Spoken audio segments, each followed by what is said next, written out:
You're going to this very Debbie, help me. Transformative? Transformative.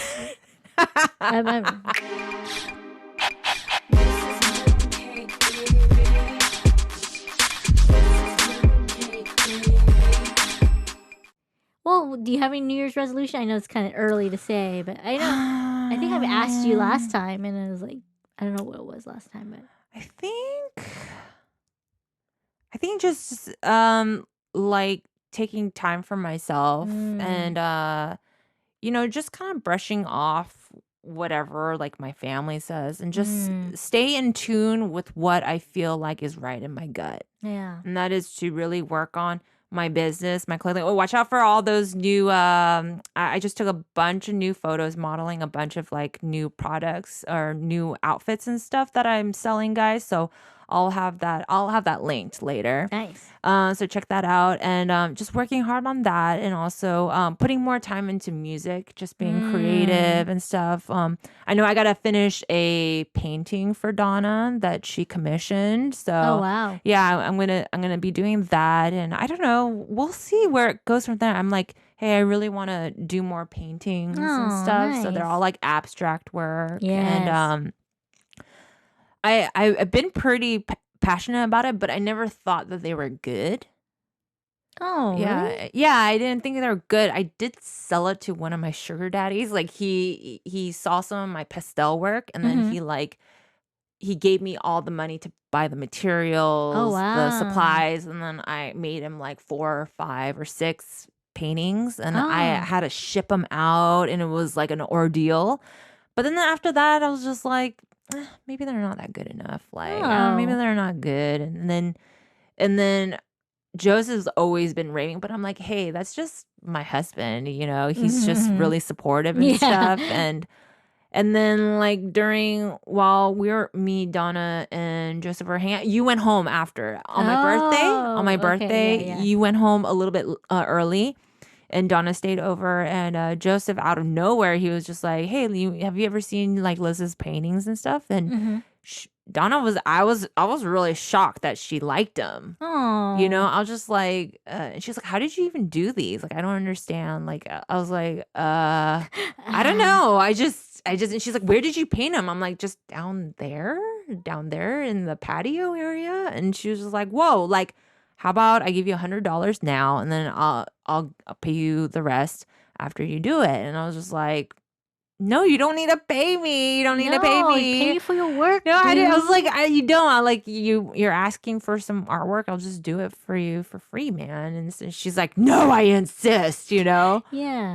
So I'm just like revisiting that. I mean, I know you're an artistic person, but I don't think I've seen. I think I just didn't like really think anything of it, because like I just like when you're conditioned to thinking that like all your artwork and stuff is just like kind of like like kind of like seeing like that. As my mom really liked them, but like as a young age, like when you show your relatives and stuff and they just kind of like brush you off and stuff like that, and never like nurture you to like do anything artistic. It's just like you're kind of like you just like just naturally do it, right? So I just kind of like, I was like, okay, whatever. I just did it for one of my sugar daddies, just like to appease him or whatever, and like he wanted to give me more money. So I'm just like, okay, fuck yeah, let's do it, And sent it, and then I think it was also like shown in like a gallery or something like that. I don't know, somewhere in like Detroit or something. What? Word? Yeah, word. And I'm just like, okay, like whatever. And I just kind of forgot about it for a really long time. She's like, it was in a gallery or something, but whatever. I forget because life happened. Yeah. Like I just stopped escorting, and I just was very adamant of like standing on my 2 feet and just trying to be independent. And then like I started getting into delivery and just like doing 50+ hours. It's just kind of like you like zombie out. You kind of like forget about like all the things that you did creatively in the past and stuff. And now I think I'm just gonna kind of like revisit it, and kind of like I told you that I was kind of thinking about getting into NFTs a little bit. Yeah. That's like the new thing right now. So we'll say about that. Like that's basically my New Year's resolution is just try to make money from being creative. Yeah. Period. Nice. That's my New Year's resolution. That's a great one. Thank you. How about you? I mean, we talked about a lot of things. You know, you're going to this very Debbie, help me. Transformative? Transformative. Yeah. Yes, you're very close. Yeah, transformative. Just like how Donna was like, it's not Givenchy, it's Givenchy. Givenchy. I know, that bitch. No, but like, what are your resolutions off the top of your head right now? Like, what are you feeling? Top of my head would be just to make like something steady for myself, like financially, be steady and but still be able to, just balance life and work and it takes practice. Yeah. It's been 4 years, about 4 or 5 years since my last breakdown. It's my last breakdown. That's a long time, dude. So, 4 years. I want to continue keeping it cool. That's my New Year's resolution is maintain the coolness and keeping it cool. And my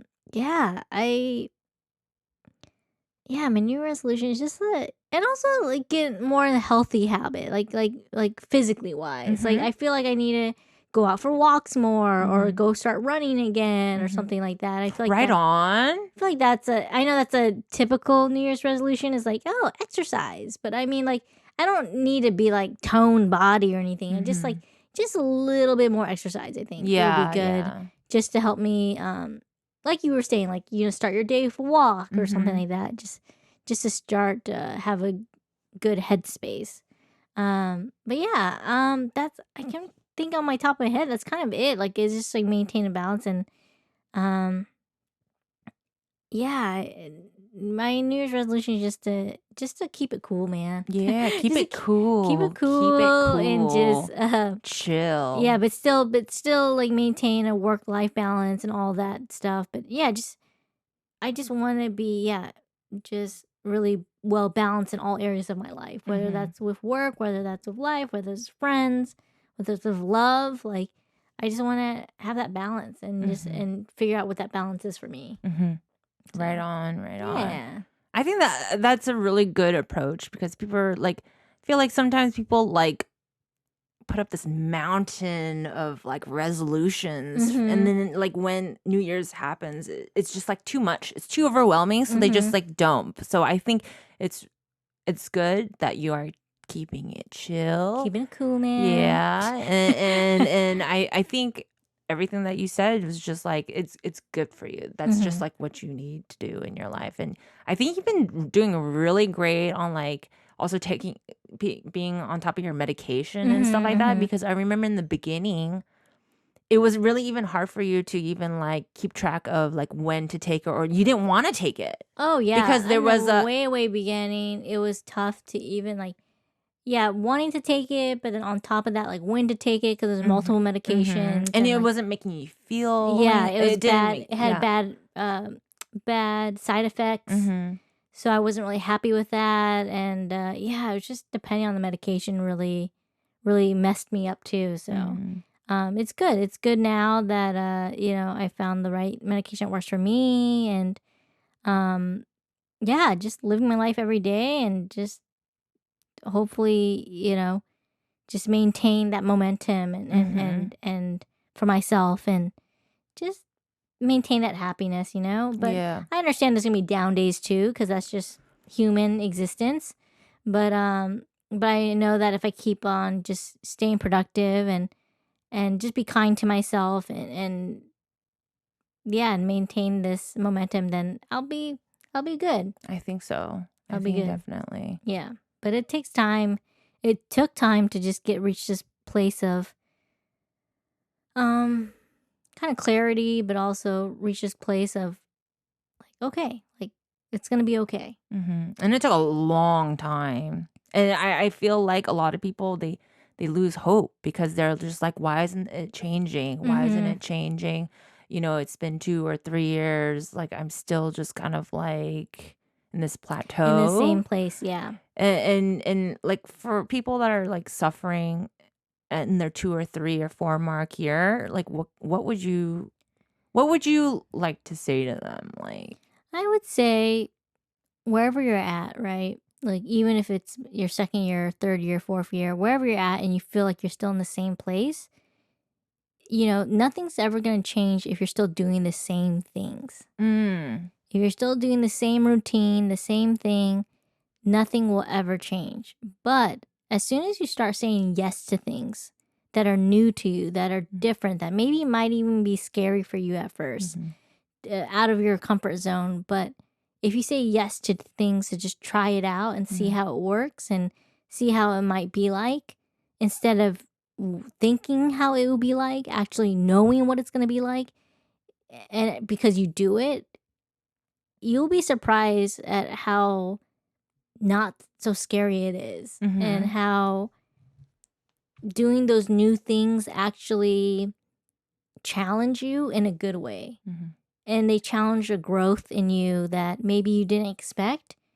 And you thought that, like, oh no, this is just who I am. I just have to accept it. And I'm just going to stay in bed again. Or I'm just going to live my life how it is. Nothing's going to ever be this, nothing's ever going to change. And I'm like, well, nothing's going to change because you choose not to change anything. But yeah, as soon as I started saying yes to things and started giving things a shot, like helping my sister once a month with her photography stuff, like, I was like, I have no idea how to set up a camera or like how to set up lights and stuff. But after doing it, like, 6 months of doing it, almost, I think, well, January, yeah, like almost, I feel like a little more than 6 months of helping her out. I'm doing it. Yeah. I'm doing it. It takes time, but you're doing it. I'm doing it. I'm learning it. And yeah, it's not that scary as I thought it was.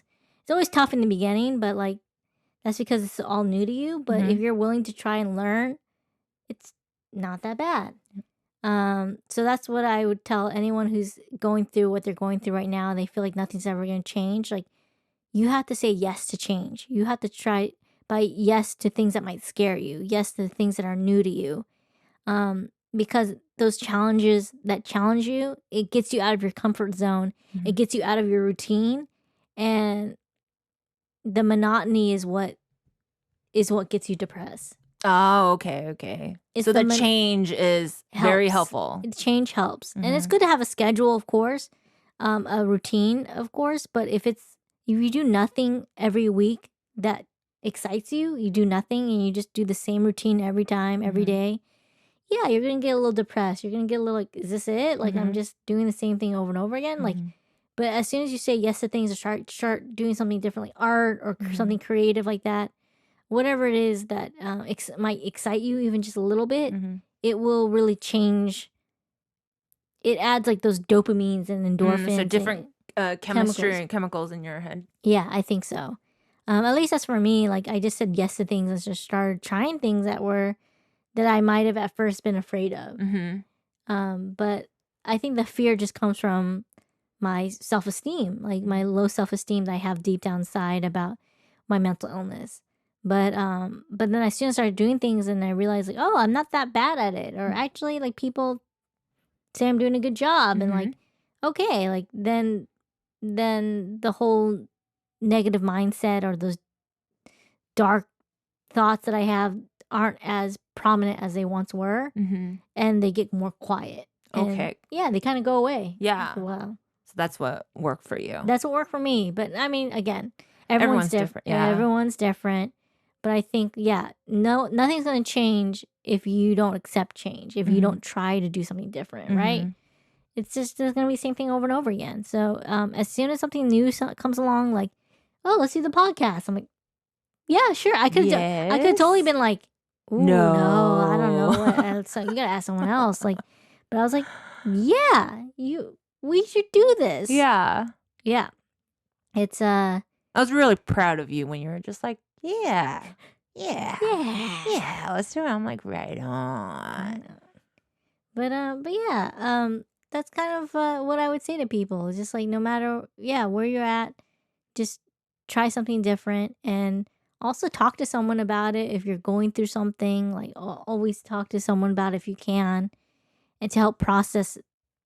Just help process how your mind works, because sometimes your mind can work against you. And Yeah. Do you think, because for me, like I try to journal. Oh Because yeah. I've been like a very like consistent diary writer as Mm-hmm. a young age, but Mm-hmm. but then there was to a point where journaling wasn't helping me. Do you feel the same way too? Like to the point where like that's when I feel like you should find someone to talk to, Yeah, because I actually, because my writing started to get kind of what's the word, kind of disturbing. Oh, yeah. Disturbing. Because you're not processing it with anybody else. You're processing just with yourself. And so Yeah. you're just talking with yourself. And you're like, and if both of you are fucked up, you're just like, it's just this like fucked up like repetition. And you're like, oh, wow, okay, this is getting really dark. And like, maybe I am a dark person. Yeah. It's like, and everything's like, well, maybe I am this. And like, then you start to get really hard on yourself through writing. Mm-hmm.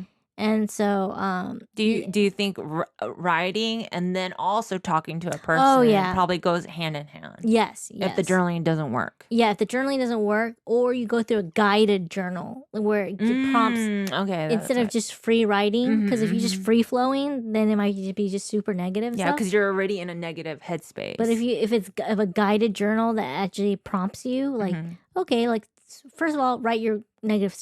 Write your negative stuff. Okay.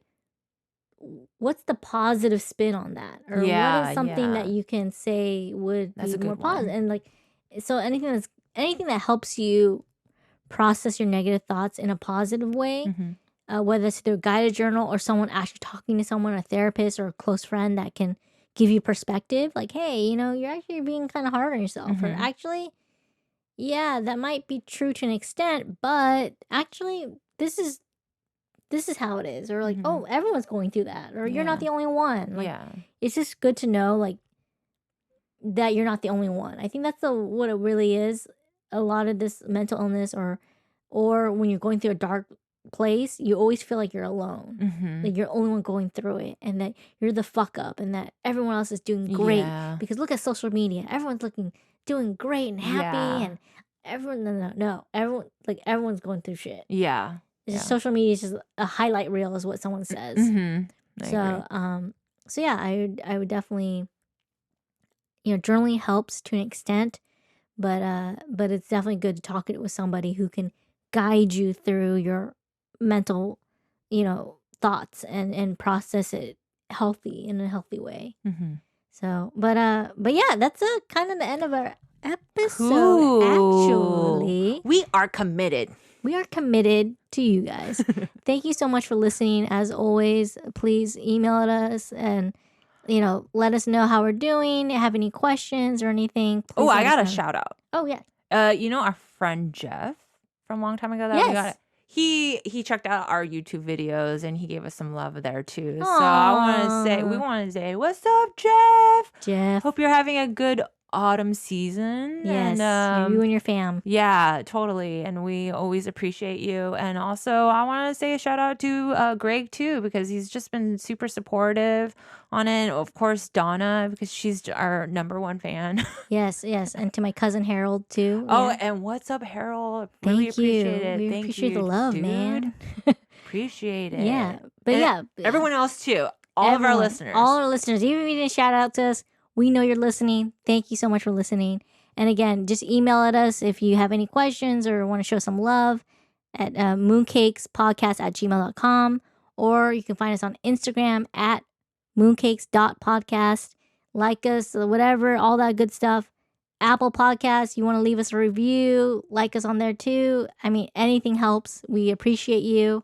And YouTube, we're on YouTube as well. I mean, we're in all those different avenues. So yeah, I'll be posting more videos today too. Yeah. So show us some love there.